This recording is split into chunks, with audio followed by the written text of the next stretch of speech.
Thank you for joining me in this meeting.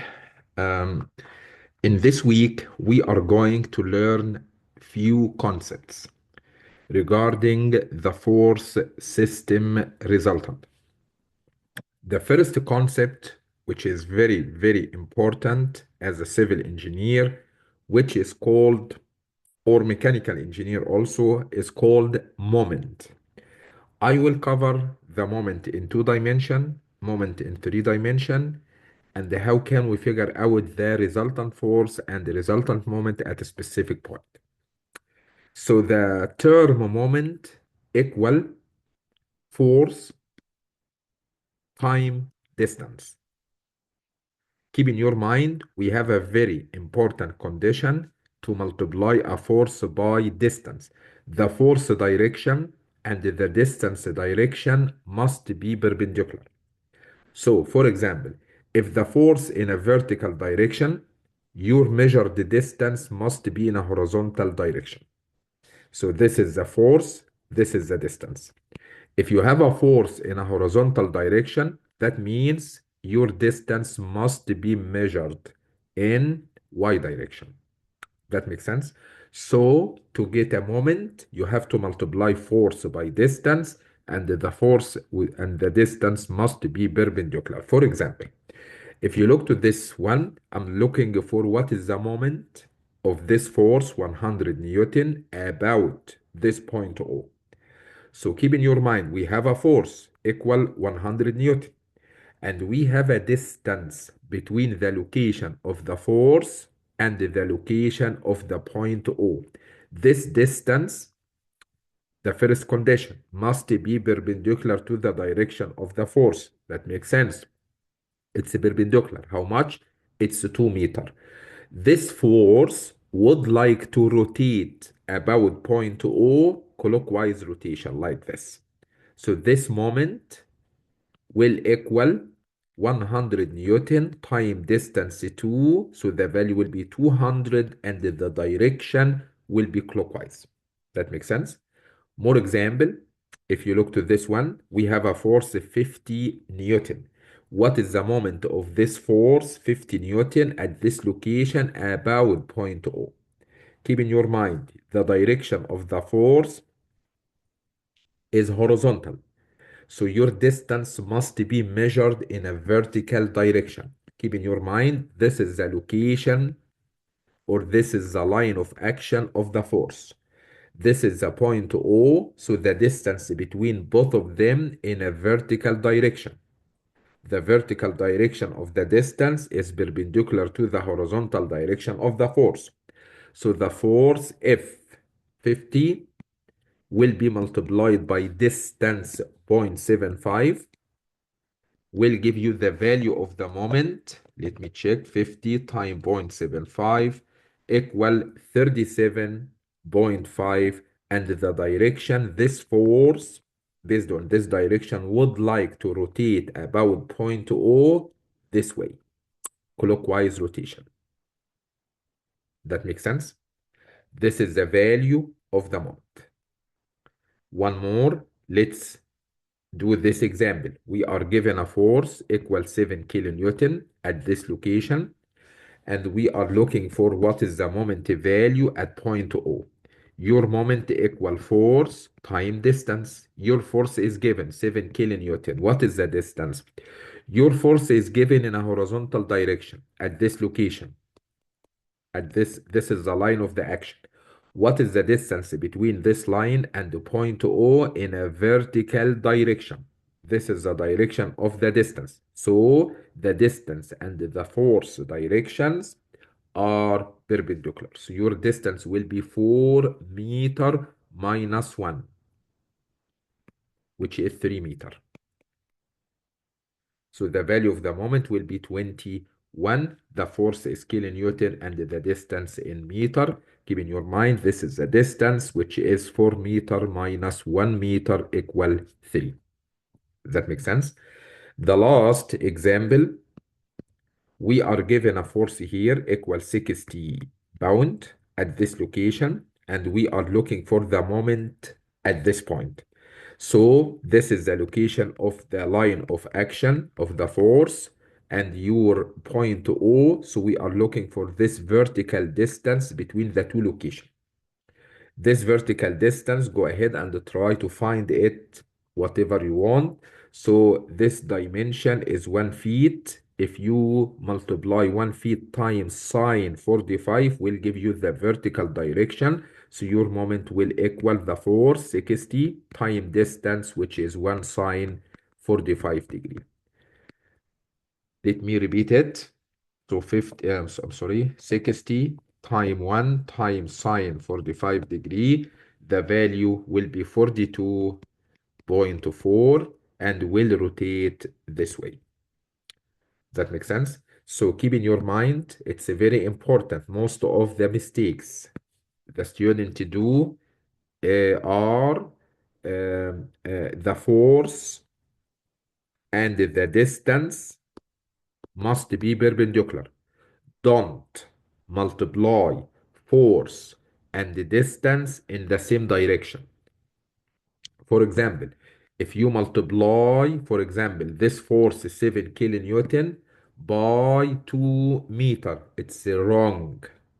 I cannot multiply this force and this distance, both of them in the same direction. You will get something else. It's not a moment, it's something else. If we have a force in 3 dimensions, let me finish this example first.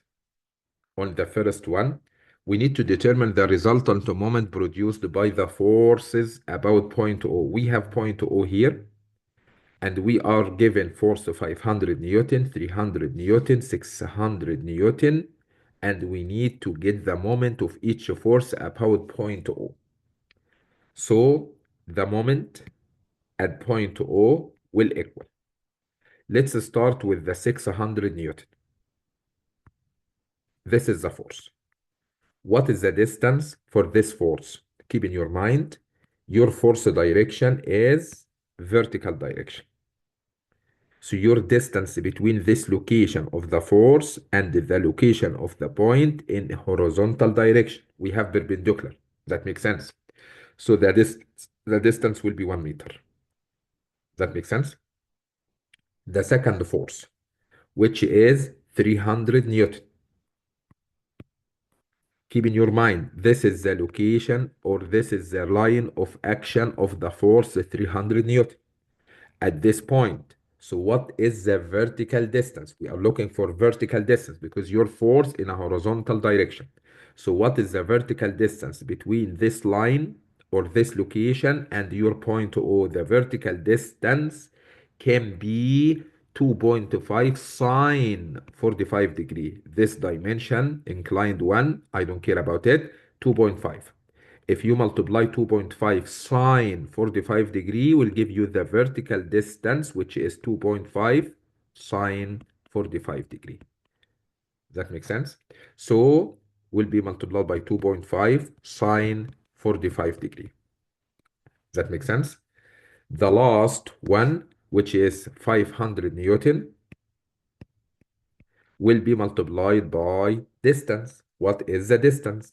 Keep in your mind the direction of this force in a vertical direction. And this is the line of action. What is the horizontal distance between the line of action of this force, 500 Newton, and point O? The distance and the line of action of the force are perpendicular. So what is the horizontal distance? It will be 3 meter plus 2.5 cosine 45 degree. Keep in your mind this little distance, this one is 2.5 cosine. So we have 2.5 cosine, we have 2 meter, we have 1 meter, so the total will be 3 meter plus 2.5 cosine 45 degree.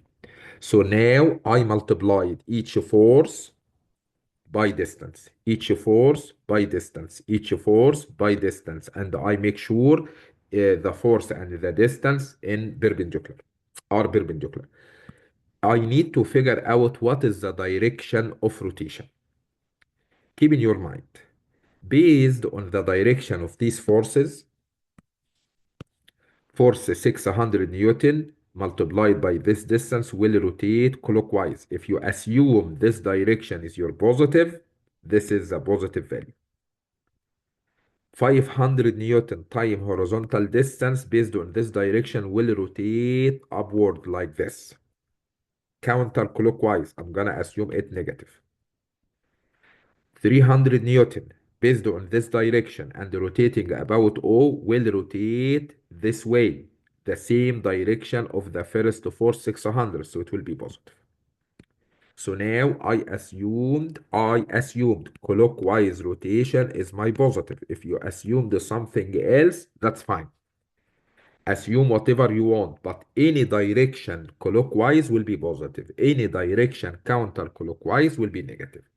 Now I can tell you what is the final value of the moment about point O. So 600 times 1 plus 300 times 2.5 sine 45 degree minus 500 times 3 plus 2.5 times cosine 45 degree.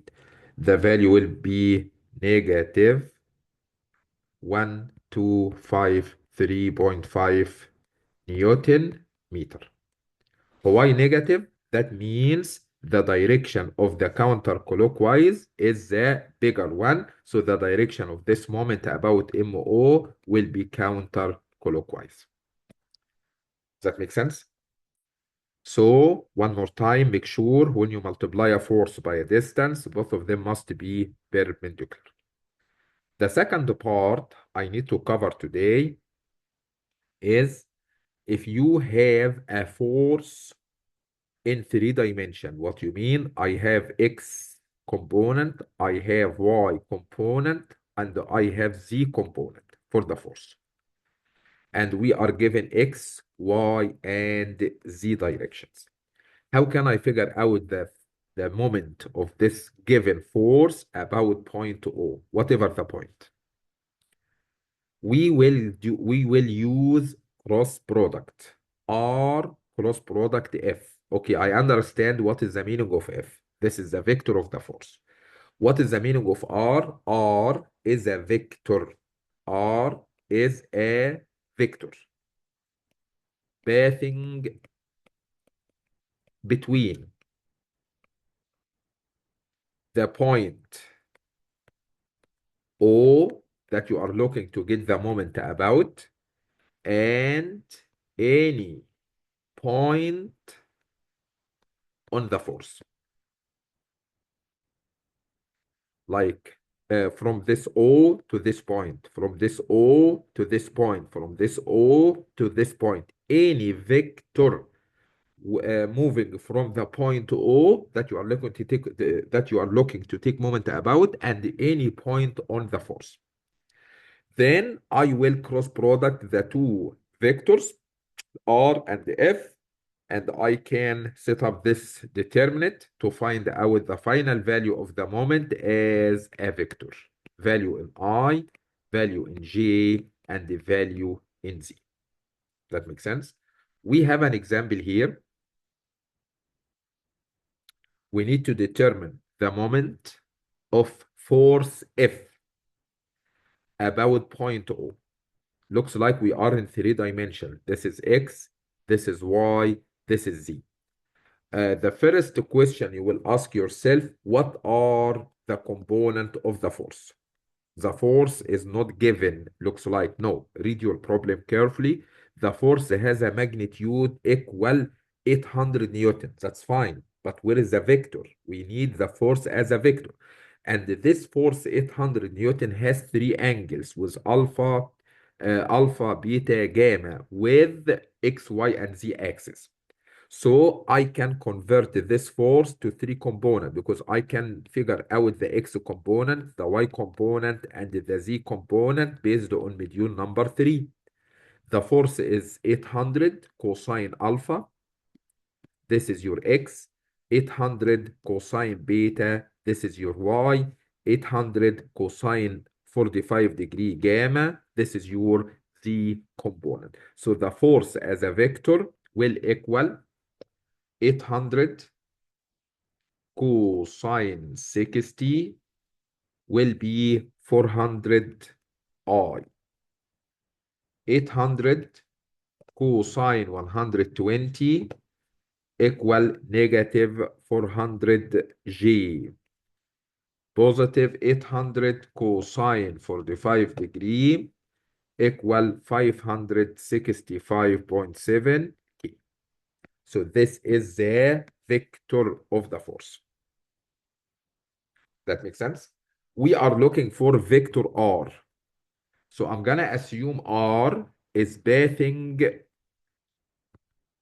from O, the point you are taking a moment about, and any point on the force. Actually, I can use this point.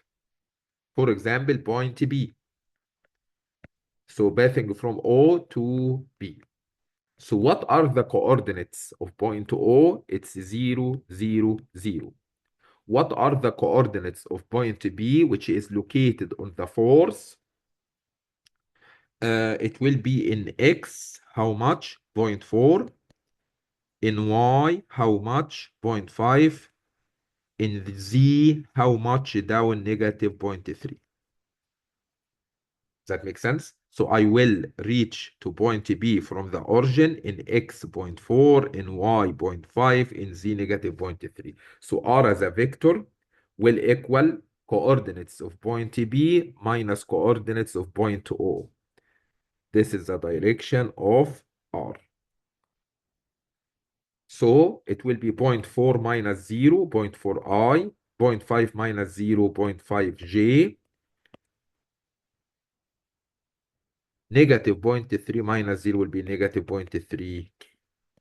So now I do have the vector for the force, the vector of the R. So the moment about point O will equal R cross product F. I will set up this determinant I, J, K, coordinates of vector R, 0.4, 0.5, negative 0.3, coordinates of the force, 400, negative 400, and the positive 565.7. How to find the value from this determinant? First, I will cancel this column and this row. So I will have 0.5 time 565.7 minus negative 400 times negative 0.3, 400 times negative 0.3 will equal 162.85 I minus, because for J it should be minus, for K it should be positive. For J I will cancel this column and this row. So I will multiply 0.4 times 565.7 minus 400 times negative 0.3. So the value will be 346.3 G. For K, I will cancel this column and this row. So I will multiply 0.4 times negative 400 minus 400 times 0.5. The value will be negative 360. So the final vector for your moment as a vector, this is the value of the moment about point O as a vector. 162.85 I, negative 346.3 J, negative 360 K. If you would like, what is the value of the moment about O? You can get the square root of all of these vectors, or all of these components. 162.85 square plus 346.3 square plus 360 square. I don't care about the sign negative because I'm doing a square.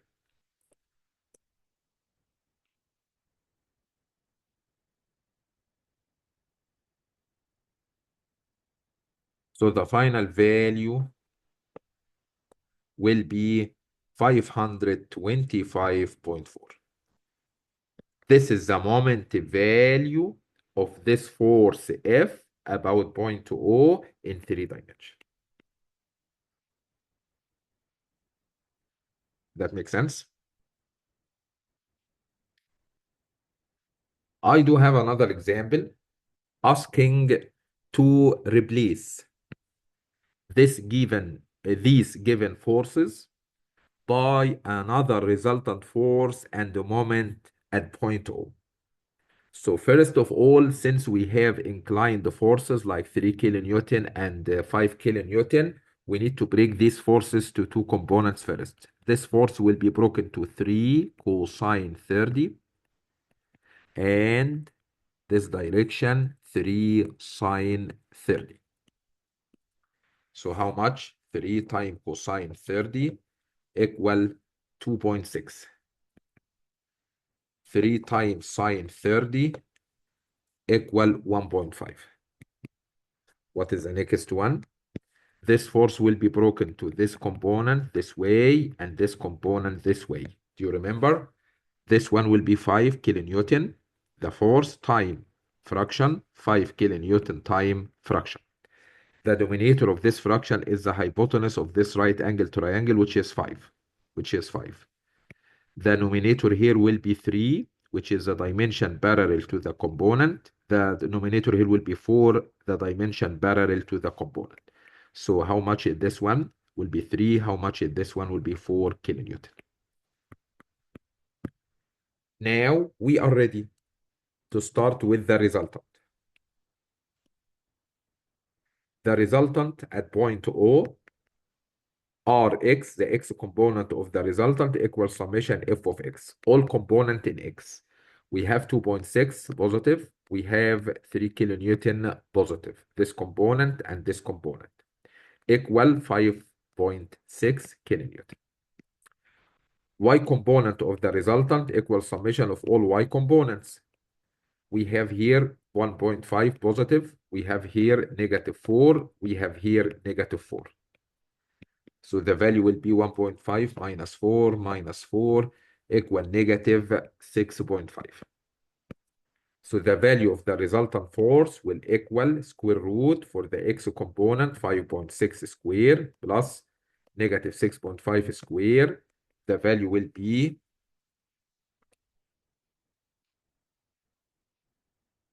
under square root equal 8.6 kilonewton.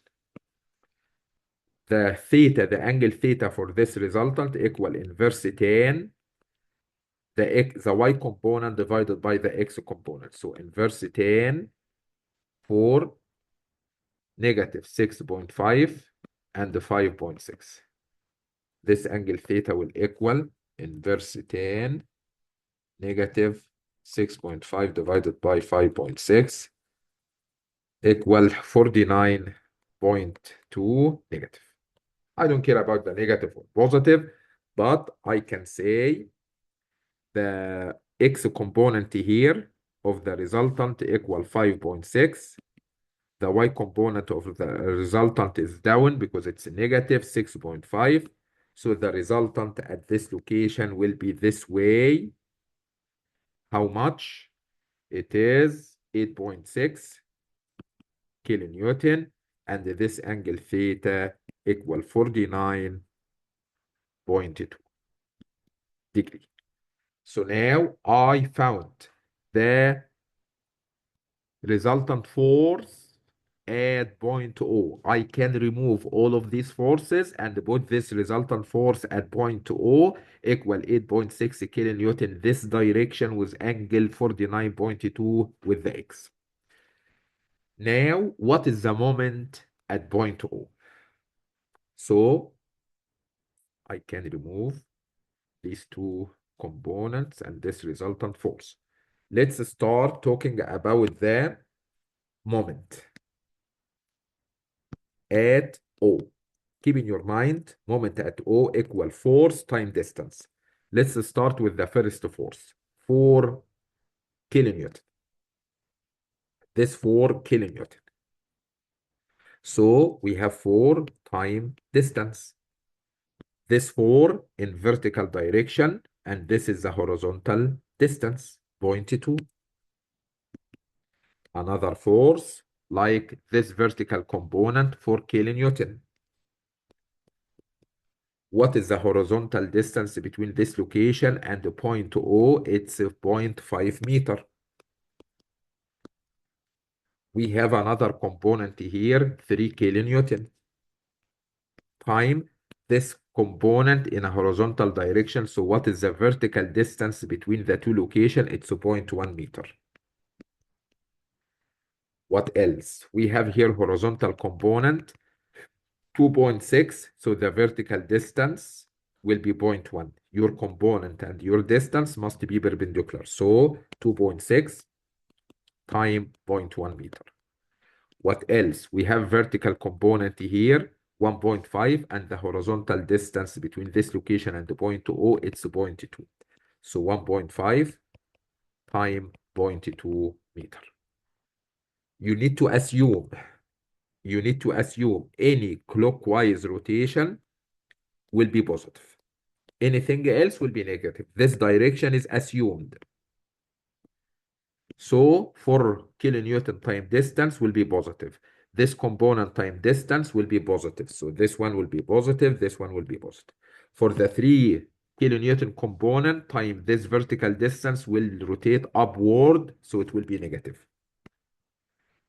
This component 2.6 will rotate this way, which is clockwise rotation will be positive. 1.5, based on this direction, it will rotate upward, so it will be negative. Now I can tell you what is the final value of the moment at point O. So 4 times 0.2 plus 4 times 0.5 minus 3 times 0.1 plus 2.6 times 0.1 minus 1.5 times 0.2. So the final value will be 2.46 positive. That means the assumed direction clockwise is my positive. So by the end, I can say at point O, I can put this resultant R, which equal, how much do you remember? 8.6 kilonewton with this angle, how much? 49, I think, 0.2 degree.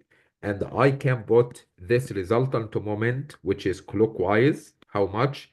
2.46. This one is positive. 2.46. The unit will be, I think, kilonewton meter. This moment and this resultant force will be equivalent to all of these forces, 4 kilonewton, 5 kilonewton, and 3 kilonewton. Does that make sense? Let's do one more example.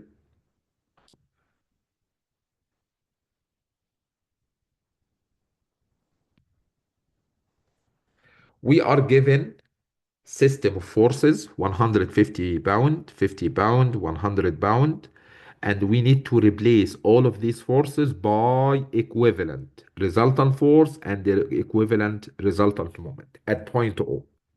So let's start. First step, we need to break each force to two components. 100 pound will be broken this way and this way. This one will be 100 times 4/5 equal 80. This one will be 100 times 3/5 equal 60. Second component, second force, 150 will be broken this way and this way.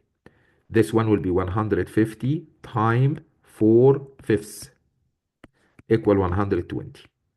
This one will be 150, the force, time 3/5 equal 90. And this 50 pound in a horizontal direction. So let's start first with the resultant force.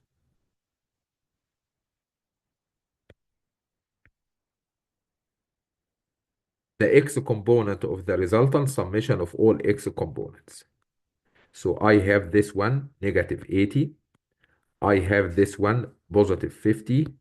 I have this one positive 90. So the value will be, I think, 60 pound.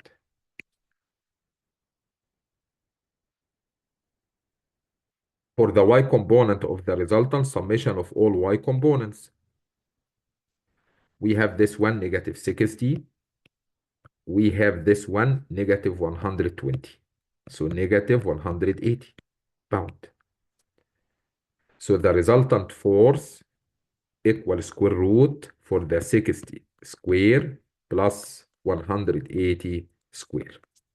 So 60 square plus 180 square under square root will equal 189.7 pound. Let me check it one more time. 60 square plus 180 square under square root. Yes, 189.7 pound.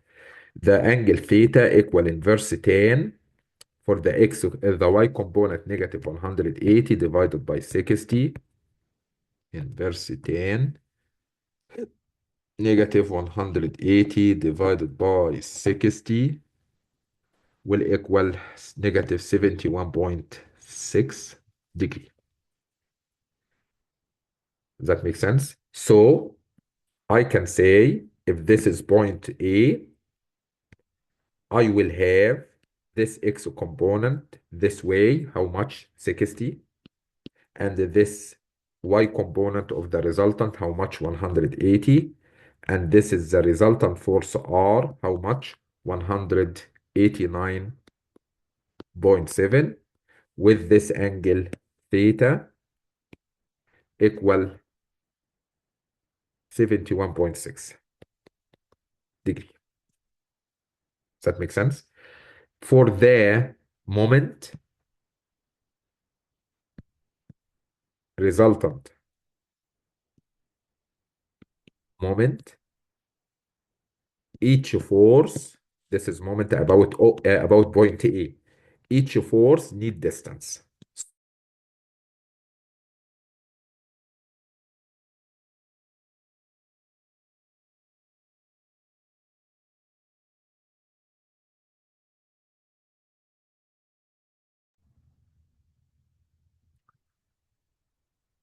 So I'm sorry. So we have a vertical force here, 120 time horizontal distance, 3 feet. 120 times 3 feet. What else? We have horizontal component here, 90 time. We don't have vertical distance. There is no vertical distance between this location and this location. So 90 will be multiplied by 0 distance. We have here 50 pound in a horizontal direction. That means we don't have vertical distance between this location and this location. So 50 will be multiplied by 0. What else? We have here this horizontal component at this location. We have vertical distance between this location and this location, which is 1 feet. 80 times 1.